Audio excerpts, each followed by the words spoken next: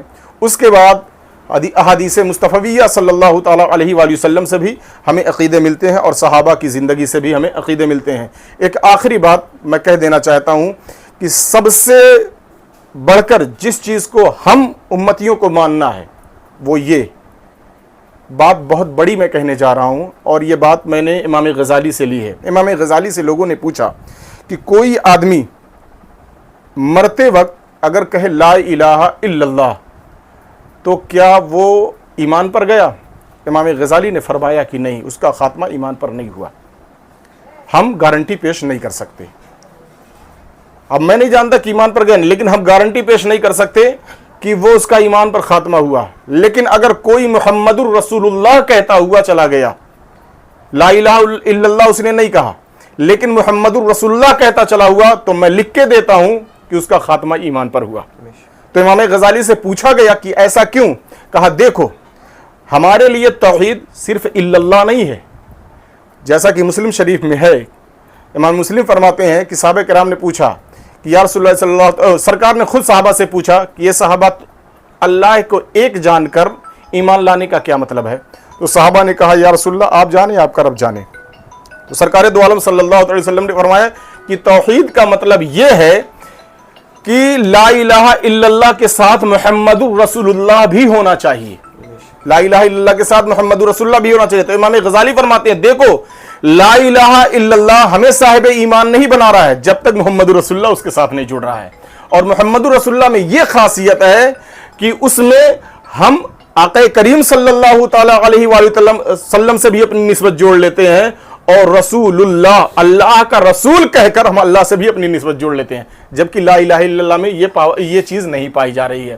تو ہمارا سب سے بنیادی عقیدہ یہ ہونا چاہیے کہ ہم تب تک مومن نہیں ہو سکتے جب تک اپنا تن من دھن ساری چیزیں مصطفیٰ کو نہ دے دیں، کیونکہ مسلم شریف، بخاری شریف اور دیگر کتب کی بھی احادیث ہے کہ سرکار دو عالم صلی اللہ علیہ وسلم ارشاد فرماتے لا یؤمن احدکم حتی اکون احب الیہ من والدہ وولدہ والناس اجمعین۔ اس کا مفہوم یہ ہے کہ سرکار دو عالم صلی اللہ علیہ وسلم فرماتے ہیں تم میں کا کوئی بھی شخص اس وقت تک مومن کامل نہیں ہو سکتا، بلکہ ایک رسالہ تو میں نے پڑھا اس میں سیدھا جملہ رکھا ہوا ہے کہ مومن کامل چھوڑ دو، مومن کوئی اس وقت تک نہیں ہو سکتا جب تک اپنے ماں باپ، بچوں اور دنیا کے تمام لوگوں سے زیادہ مصطفیٰ سے محبت نہ کرنے لگے۔ تو لہٰذا ہمارا یہ عقیدہ ہونا چاہیے کہ مصطفیٰ جان رحمت صلی اللہ تعالیٰ علیہ وآلہ وسلم رب کی مخلوق میں، رب کی دی ہوئی چیزوں میں سب سے قیمتی ہمارے لیے ہیں۔ اگر وہ ہمارے ہیں تو سب کچھ ہمارا ہے، اگر وہ ہمارے نہیں تو کچھ بھی ہمارا نہیں ہے۔ حضرت یہ نبی پاک صلی اللہ تعالیٰ علیہ وسلم کے بارے میں یہ ختم نبوت کا جو عقیدہ ہے اسے مختصراً بیان فرمائیں ختم نبوت، کہ نبی پاک صلی اللہ علیہ وسلم کو آخری نبی ماننا کتنا اہم ہے۔